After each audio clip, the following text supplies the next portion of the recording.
in one place. Stream what you love. For the world we're gonna make. Discovery Plus.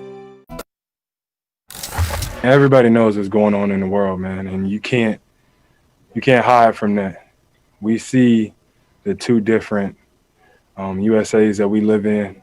It's sad. It truly is. It's sad. But all in all, we came to the conclusion, look, man, we're going to go hoop. We know what it is. You can't fool us. You're not fooling nobody else. But like I said, it's just sad, man. And everybody sees it. Everybody knows it now. Like, you can't say that you don't understand it. Heat forward Jimmy Butler with his thoughts on the events in D.C. The chaotic scene at the Capitol on Wednesday was a day we've never seen before in our country's history, when a mob of Trump supporters stormed the Capitol building, interrupting the vote certifying Joe Biden's victory. The riots led to 4 deaths, a woman who was shot inside the Capitol and 3 others who died outside from medical emergencies. There were over 50 arrests and widespread destruction. ESPN NFL analyst, undefeated senior writer, and D.C. resident Dominique Foxworth joins us right now. Dominique, thank you for being on the show. Let me get right to it. You were practically in the middle of all of that because you were taping a show in D.C. at the time, which is where you reside. Can you talk to us about your thoughts, what you experienced, and how you're feeling about everything right now that you've had an opportunity to reflect on everything? Sure. I mean, driving into the studio at 6 a.m. yesterday, like, I parked in the garage and there were a bunch of guys standing around a truck with the Trump flags and all that, just talking. And it was an odd scene driving through the streets, seeing everybody out in the streets, or not everybody, a particular group of people out in the streets. And it was uncomfortable. And then driving home afterwards, you could see everything starting to escalate. But I can't say that I was surprised that what happened yesterday happened, and I don't think anybody who's been paying attention for the last, I was going to say several years, but a few hundred years probably is more accurate, should be surprised by what happened. And I think obviously Donald Trump is a lot to blame on him in this situation, but I think frankly it is indicative of, I think Draymond Green kind of said it best, is like, this is who the country's been, and it's unfortunate that we have to be reminded of it every so often, or a certain group of people feel the need to remind us of it every so often. But it is what it is, and it's frustrating and disappointing. And I was thinking about it this morning as I was getting ready for Get Up, and just thinking about how so many of us, and myself included, we feel the need to condemn and judge these people at the Capitol, and they deserve it. I'm obviously by no means defending them, but I'm reminded of a quote from Mike Leach, of all people, is that if you aren't, you're either coaching it to happen or you're allowing it to happen. And I feel like that's true of everybody in our country. It's like, these things are not new. They've been festering, and we've been either encouraging it in the case of the president, or allowing it in the case of all other people in power. And yesterday on the show, Max and I had a bit of a discussion / debate about the level of progress as it pertains to racial equality in this country. And I kind of said to Max that I don't really believe that we've had very much. And that was before everything escalated yesterday. And I feel like that just kind of proves my point and drives the point home that all the things that we look at and think of as progress aren't actually progress. I'm sorry. Go ahead, Stephen A. Dominique, before I bring Max to chime in here, I want you to illuminate for us when you talk about the absence of progress and you relate that to what transpired yesterday at the state capitol. Explain to me how the two coincide in your mind, just for our viewers. Explain exactly what you mean when you're saying that. So I appreciate the clarifying question. So we see those videos, we read books, and we see movies about how things were in the 60s or the 50s or the 40s and the 30s. And we see these furious white faces spitting on people trying to go to school, or planting bombs in places of worship, throwing rocks and stones at buses, like doing these things, attacking people on the Edmund Pettus Bridge. And we see that and we're like, we've made progress. We're better than that. And then we see videos like we saw yesterday, and the videos like we've been seeing in the past couple of years and they look almost exactly the same. The only progress is being made is we have HD cameras now, and maybe we can pick up their faces. Like the things are the same, and I get disappointed while talking about the election in Georgia. It feels good, and it feels like progress. Talking about the election of Barack Obama, it feels like progress. But that suggests that the progress is needed on the side of Black people. Like, these achievements from Black people are reflective of Black people getting smarter or better or more wily. That's not what happened. That's not what's happening, and that's not what we need to happen for progress to happen in this country. The progress that we're looking for is not with Black people, because by and large, Black people are not in power. And I think talking about Barack Obama getting to the presidency, there is nothing more obvious of the lack of progress than looking at what it requires for a man of mixed race and African heritage in Barack Obama. What's required for him to get into the presidency and remain there versus what is required of someone like Donald Trump to get to the presidency, and obviously now not remain there, but they're trying to make him, they're trying to keep him in that position. So those juxtapositions make me feel dispirited, frankly, about the idea of progress. And it's frustrating sometimes, because the people who, Black people in particular, and white people too, who have power and have platforms, they talk about this progress in part because they've experienced it. And I'm one of those people. Like, I am living a life that my parents and my grandparents obviously could never hope or imagine that they could live. But I have to understand that what's happened to me and what's happened to so many of us is exceptional. This is not a real goal for other people. I'm sorry, Stephen A. Go ahead. Yeah, we got to take a commercial break. Max, I'm going to come right to you out of the commercial break, but going into commercial, I'll ask you this question just to sleep on or just to listen for, and come back and react to it once we get back from commercial. We heard white America telling folks, we want to listen. We want to hear what you have to say. Do you think they hear us now? More with Max, myself, and Dominique in a minute.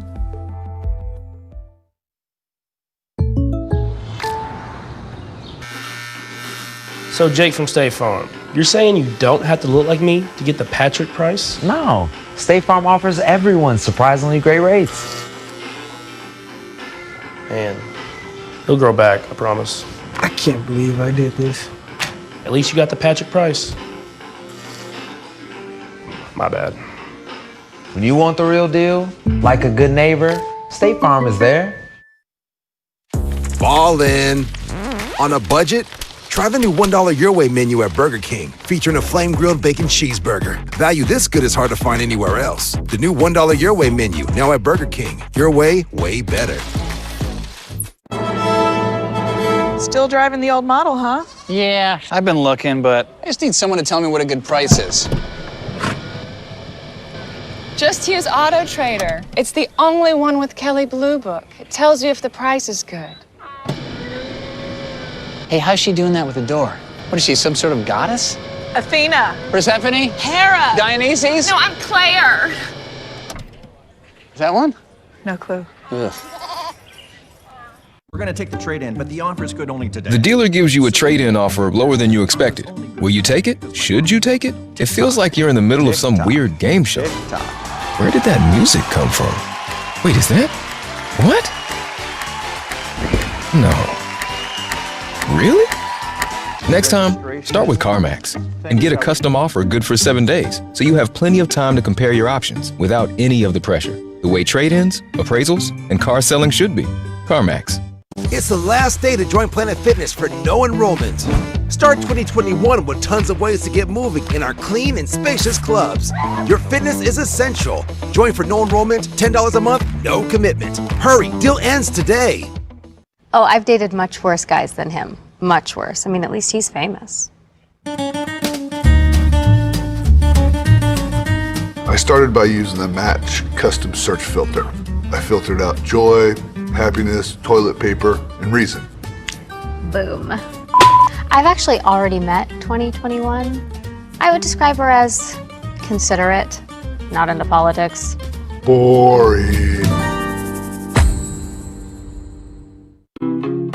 Hello, Mike Rowe here. In a ditch. Did you know that in most cases you, the homeowner, are responsible for the sewer lines and the water lines that lead to your home? It's a fact. You can look it up. If there's a problem with those lines, you're going to have to pay for it, unless you have a plan from HomeServe. which you should get. Get a water service line plan from HomeServe today starting at $7.99 a month. The sooner you call, the sooner you're protected. Call 1-800-323-6272 or visit homeserve.com. Some companies still have HR stuck between employees and their data, entering data, changing data, more and more sensitive personal data. And it doesn't just drag HR down, it drags the entire business down with inefficiency, errors, and waste. It's ridiculous. So ridiculous. With Paycom, employees enter and manage their own data in a single, easy-to-use software. Visit paycom.com and schedule your demo today. What time is it? You already know. Time to answer questions with championships. Time to be recognized, posterized, criticized. They didn't show up in the big game. It's time to get this thing started so we can see how it all ends.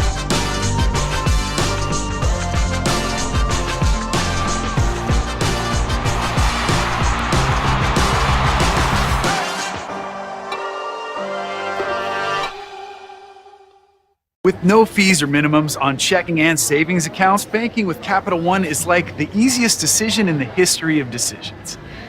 Kind of like... It's looking kind of chilly out today. What am I gonna wear? I think I'll go with a cardigan. Yep, even easier than that. And with a top-rated app that lets you deposit checks and transfer money anytime, anywhere, is it really even a decision? That's banking reimagined. What's in your wallet? Welcome back to First Take. Dominique Foxworth is still with us. We're sitting here talking about what transpired in the nation's capital yesterday afternoon. And I went to commercial break after listening to Dominique and what eloquent words he had to say, asking Max Kellerman this question. In light of all the noise we heard emanating from white America when the social justice issues were really percolating in this country over the last several months, when they were talking about, we want to hear you, we want to listen. Do you think they're hearing and listening now? What progress do you think white America has made in that forum, Max Kellerman? Yesterday, Dominique and I were discussing the appearance of which these two quotes are at odds with each other, both from Dr. Martin Luther King. One, the moral arc of history is long, but it bends toward justice. And the other is justice postponed is justice denied. And Dominique was certainly in a justice postponed is justice denied mood, which obviously continues today. I would say a third quote from the Reverend Dr. Martin Luther King, Stephen A., which is, in the end, we won't remember the words of our enemies, but the silence of our friends.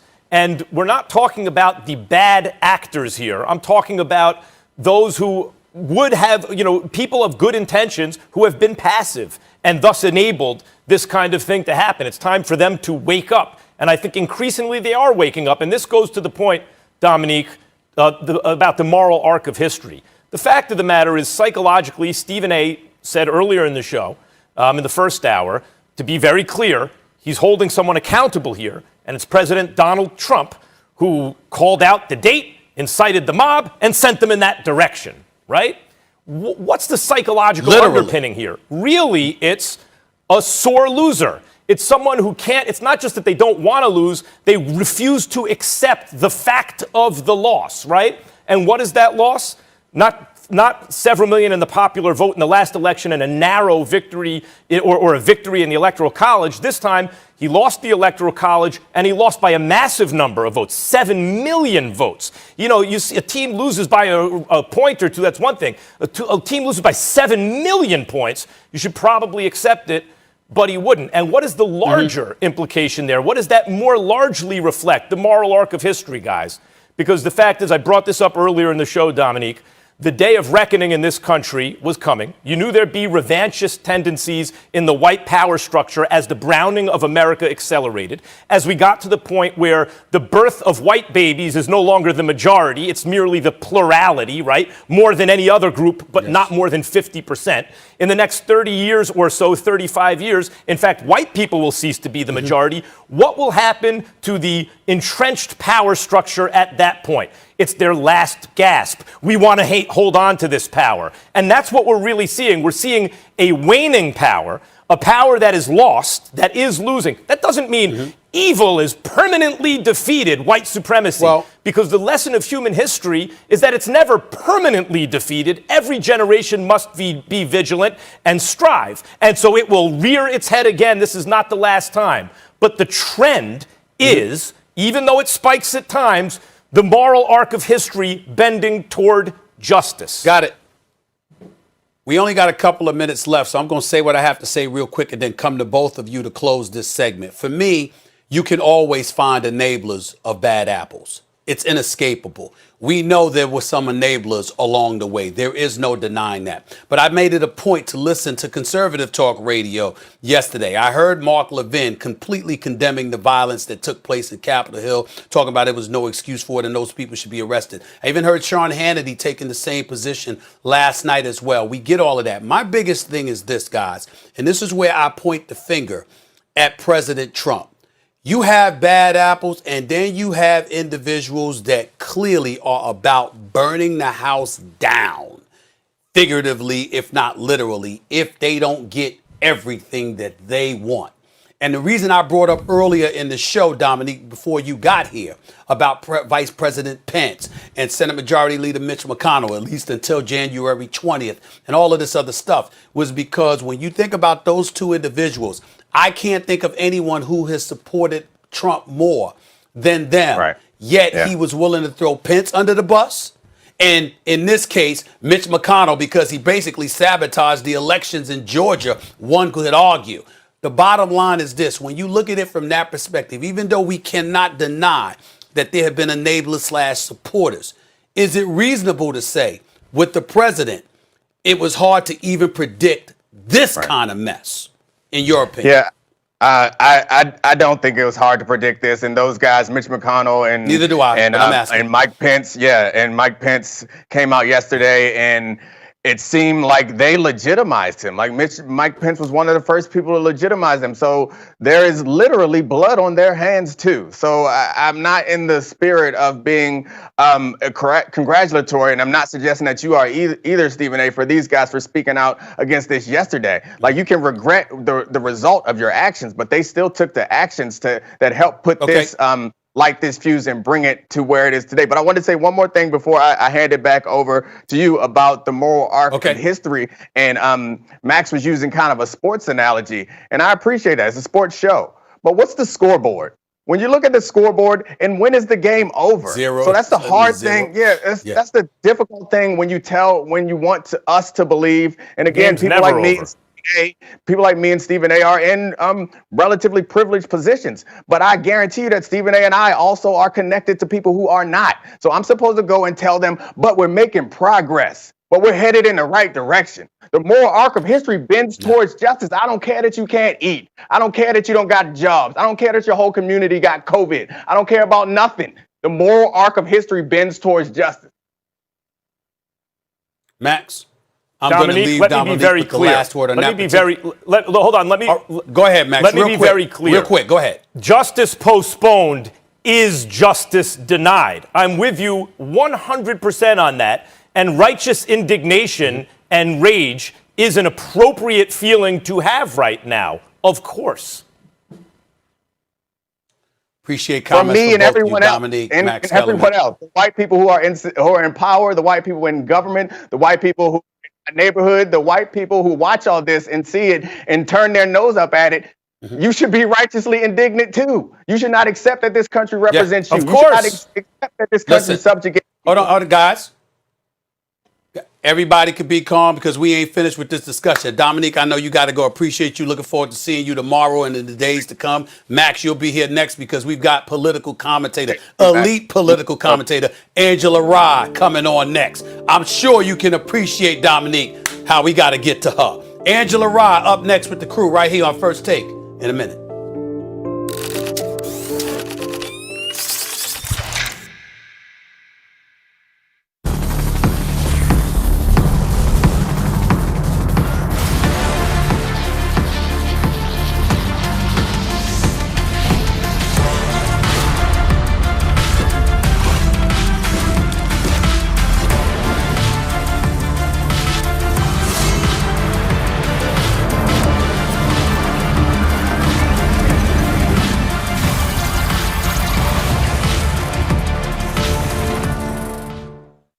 He's got the ball, looking downfield. He's going to have to hurdle the tiny trike. Look at him tiptoe free. Oh, what a spin move. This dad will not be denied his hearty meat and veg. Campbell's Chunky Soup that eats like a meal.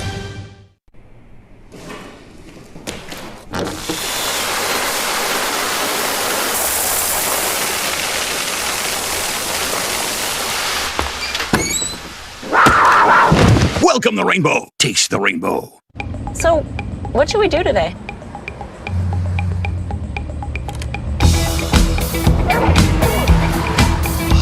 Can we get to the sun? Mom? Can we go to the beach? Should we just go see a movie? Yes. I'm always up for a good movie. Go Rogue in the all-new fiercely reimagined Nissan Rogue.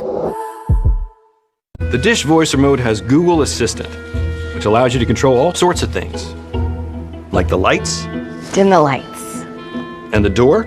Lock the door. And of course, your TV. Resume movie. What it can't control? A keen snack radar. The Dish voice remote with Google Assistant. Dish. Tuned in to you. And Doug. And if we win, we get to tell you how Liberty Mutual customizes car insurance, so you only pay for what you need. Isn't that what you just did? Service! Stand back, I'm gonna show ya how Doug and Lima roll ya. You know you gotta live it if you wanna win. Time out. Only pay for what you need. Liberty, liberty, liberty, liberty. Cinnamon Toast Crunch Churros. Perfect for breakfast or anytime. An exciting way to bring churros home today. Cinnamon Toast Crunch Churros. Blasted with Cinnadust. Now available in chocolate. Now when you order Domino's online, you can stream thousands of movies for free with access to Epix Now for 30 days. Make your comedies extra cheesy. Or make family movie night a double crowd pleaser. Upgrade your movie night with any online order from Domino's. Everyone's so busy keeping up. Forget about the Joneses, we all on our telephones with the texts and the tweets and the beats. What he said, she said, can't even follow the thread. Down the hole, we all go. Me, I like keeping up too. With my Corona and my attitude. That's the fine life, baby. Hi, this is Margaret, your Dell Technologies advisor. To listen is to hear more than what's being said and offer the answers that make someone feel truly heard. I understand. Let's get started. Call a Dell Technologies advisor today. 6 months ago, we adopted Rufus. He was so sweet and tiny. Now he's not so tiny. No, but our apartment is. Luckily, with Rocket Mortgage, we can adjust our home loan options, customize our monthly payments, down payments, and our closing costs. Now we can get a home with more space and a yard. He got real big. So when you need to find a place that fits your budget and Rufus, Rocket can. One app, one tap, that's that. One swipe, one slide, sing it back. Always on the pulse, yeah, we got it going on. Listen up and take cover. Here comes a Woj bomb. No one else goes deeper, that's a fact. One slide, one tap, it's the ESPN app. There's no way to ignore what transpired in the nation's capital yesterday, and we're not about to. Political commentator extraordinaire Angela Rye will be on with us, along with Damian Woody. Stay tuned. Don't touch that dial. 30 minutes free. First take. Commercial free. First take. Over the next 30 minutes. Right back at you. Aficionado. I'm a fashionista. Sneakerhead. Metalhead. Gearhead. Audiophile. Gamer. I'm a foodie. Woo! I'm whatever this is. Obsession has many names. This is ours, the new Lexus IS. All in on the sports sedan. Experience amazing at your Lexus dealer. Unleash the beast! Man, it's a monster inside you! That monster got heat!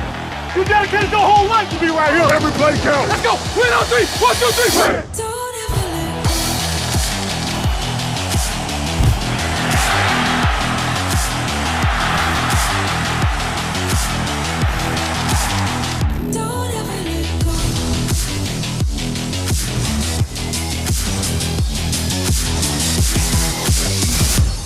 Get your taxes done with or without the office visit.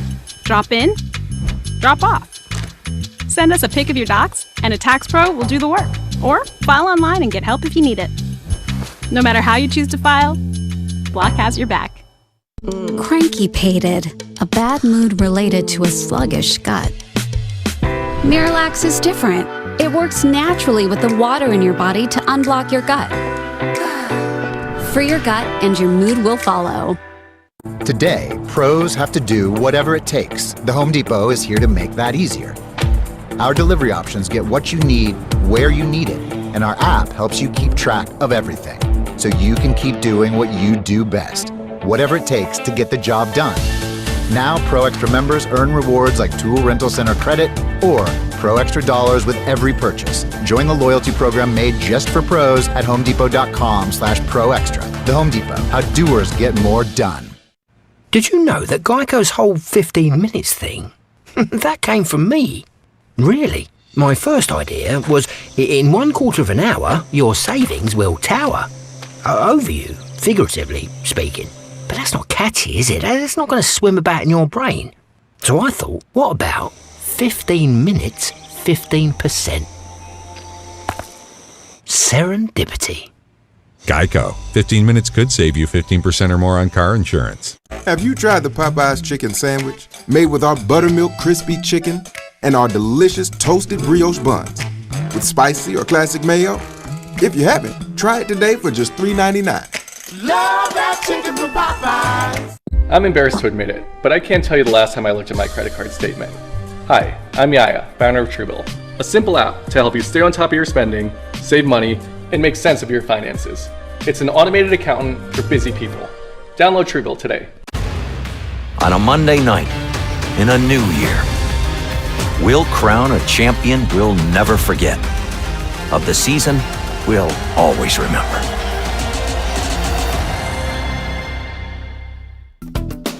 Hidden Valley Ranch seasoning.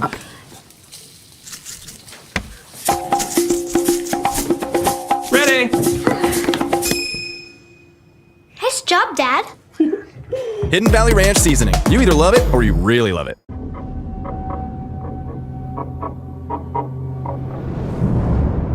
Meet Tonal, the smartest home gym that learns as you get stronger. With personalized expert coaching and revolutionary digital weight. So you can be your strongest. Visit tonal.com. It's baffling to see the reaction that the law enforcement had, and whoever else was involved from a authoritarian standpoint.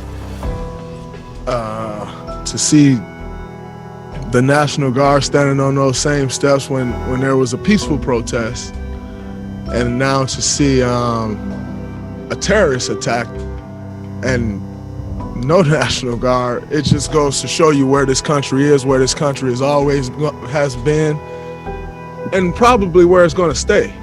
You just see the privilege. You see the privilege in America, and it's sad to see.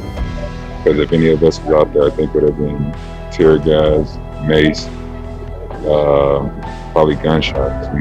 Thousands of white people can storm the Capitol and not face any sort of obstruction from police. But heaven forbid a 12-year-old black boy carry a toy gun in a park, or a 15-year-old black boy walk home from a store with a bag of Skittles, or a young black male run through the neighborhood on a jog.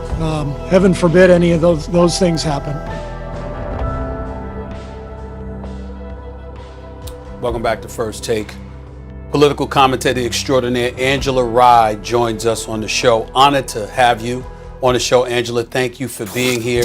You saw what happened yesterday. You saw how the sports world reacted. One can only imagine how you're going to react publicly, that is, on this show, to what you saw yesterday. Give it to me. Talk to me about what your thoughts are. Well, there are two conflicting thoughts, or at least two things that I'm balancing, Stephen A., and that is this. I worked on the Hill. I grew up as the young professional on Capitol Hill. It was my first job. I had a one job out of law school, kind of lobbying for HBCUs. And then right after that, when the Democrats gained control of the House, I was right there. My first boss on Capitol Hill was Benny Thompson on the Homeland Security Committee. And that is where I worked. And before that, interning for Maxine Waters, the Hill has been my professional life. And so I'm watching that yesterday, thinking about all of the death threats that Ilhan Omar, who is a dear sister to me, AOC, Congressman Maxine Waters has received, Congressman Thompson, who still chairs the Homeland Security Committee, along with all of the other members who I worked for at the Congressional Black Caucus, folks who I helped staff up their offices, figuring out what they were going to do, helping them to raise money when I could, doing events for them in their districts, even over this summer. And so these aren't people who I just worked with and for, their family. So watching this, knowing that from every single side of the Capitol, these domestic terrorists were allowed in that building because they believed it was theirs without regard for human life. The staff, who are like my brothers and sisters, that was horrible to watch.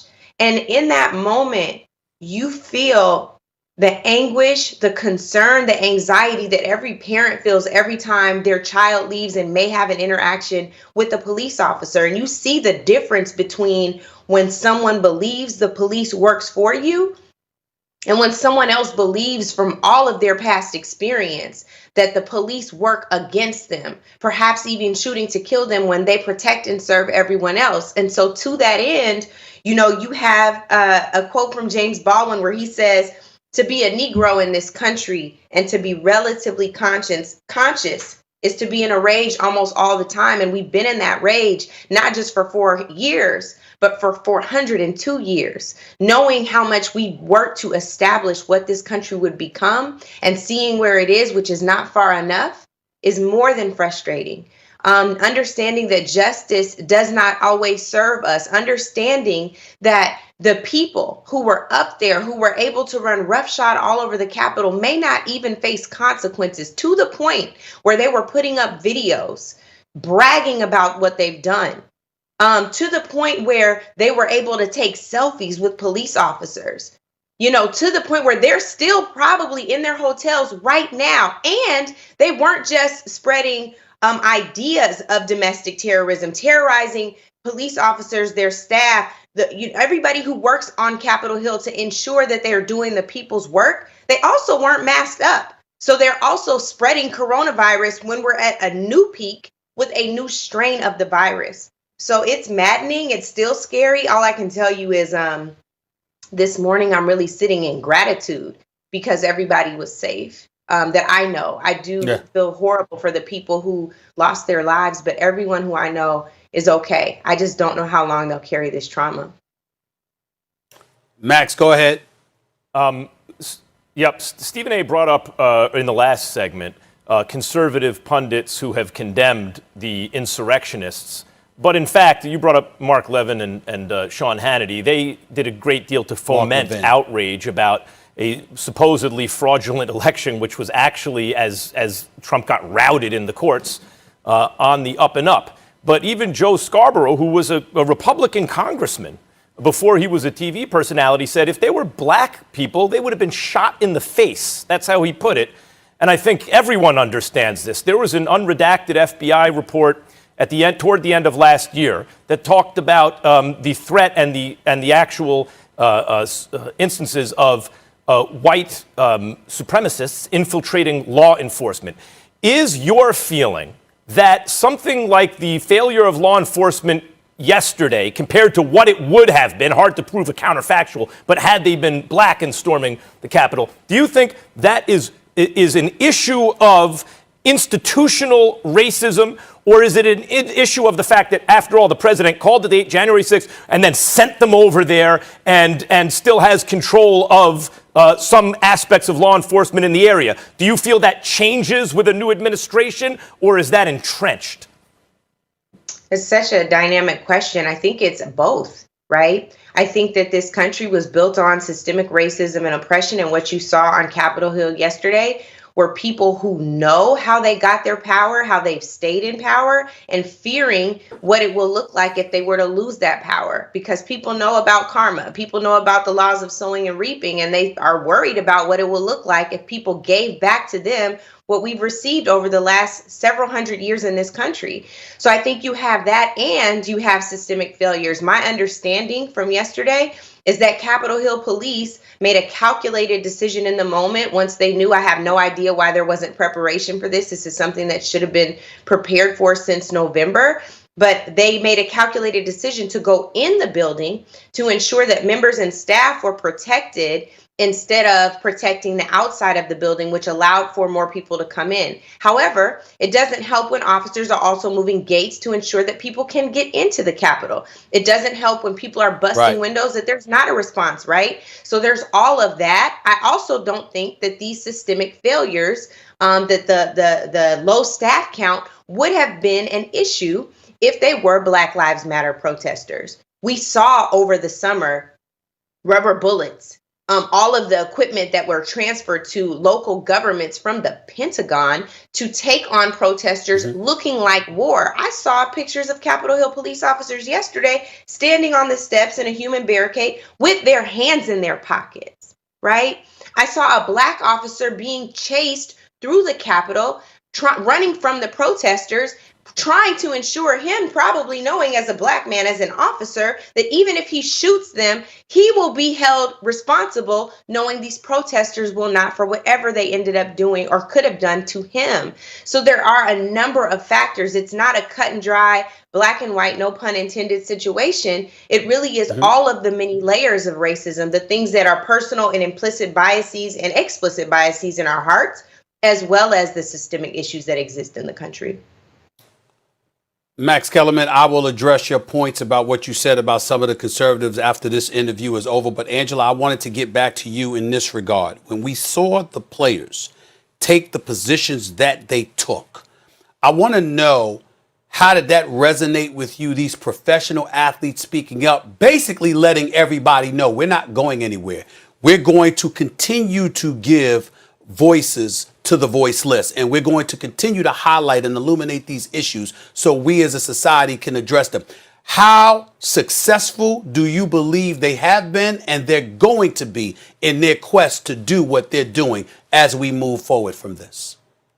Well, and I think to that point, the most important thing that the athletes can do is remember that this is not just about a moment. It's not about doing what is popular at the time. It's not about what, making sure that you sound smart and articulate about these issues. It's also making sure you stay engaged. So whether we're talking about what happened over the summer, or we're talking about the ways in which so many athletes engaged in the election, whether we think about what the Atlanta Dream did to solidify Kelly Loeffler's fate, all of those things matter. Yesterday, speaking out about the violence, the insurrection, the domestic terrorism on Capitol Hill, and knowing the distinctions that exist in a justice that serves a Black America versus a white America, knowing that we cannot afford to say, this is not who we are. That is denying exactly what this country is. It's not what it should be, but it is exactly what it's always been. And so long as they continue to give voice to that, using their platforms that effectively, I think that's exactly what we need. We all need to be saying the same thing from every perch. And it doesn't just need to be Black athletes. There need to be allies who are in this. Max, to your point, knowing, if you know full well that the outcome would have been different had the protesters looked different, that signifies to you that it's time to make a different type of change. You can't just look at this anymore and say, that's a shame. You have to say, I've got something I got to do on this. And here's how I'm going to respond. I'm not just going to speak or tweet or post a picture or hold my fist up or wear this particular shirt. I'm going to go out and figure out what I can do to actually solve this from my perch. So much of this will have to be legislated. Go ahead. Go ahead, Max. Stacey Abrams, who was key to getting a black man elected to the Senate out of Georgia, right? Said recently that she traced the history of her family on social media, and she said, I'm the great-great-great-granddaughter of slaves, great-great-granddaughter of sharecroppers, etc. Up to my parents worked at a place, or my grandparents worked in a place where my parents couldn't go, and now here she is, and talked about the importance of her by example, and also indeed creating space for others to imagine themselves and be able to see that there is the possibility of getting there. It seems to me that athletes largely are doing that, yes, but in addition to doing that, are actually organized, are actually, you brought up the Atlanta Storm. They wore T-shirts saying vote Warnock, right? Like so it seems to me that athletes today, we are a sports network doing a sports show here after all, are doing things to create that space. Is that your feeling as well? Yeah, I can Angela, agree with before that. you answer that question, I just want to say this. I have to applaud Stacey Abrams starting that grassroots movement in Georgia. What about Black Votes Matter and what they put together? Black brilliance on display won that election for both of those senators. Floor is yours, Angela. I absolutely agree. Black Voters Matter, which was co-founded by LaTosha Brown and Cliff Albright, killed it. And they mobilized local groups on the ground in Georgia. There are PACs like we talked about before, Stephen, a collective PAC and Black PAC. There's a church PAC. Like all of these organizations work together in spite of COVID, in spite of over the holidays, in spite of people saying there's no way you're going to get the same level of turnout after this historic election. And they did. And Stacey has been organizing in Georgia for over a decade. They think she popped up for the gubernatorial race. No. She's been here and she's been doing the work. And to the point, athletes have been doing the same thing, knowing some of my friends who are athletes calling saying, what can I do? How can I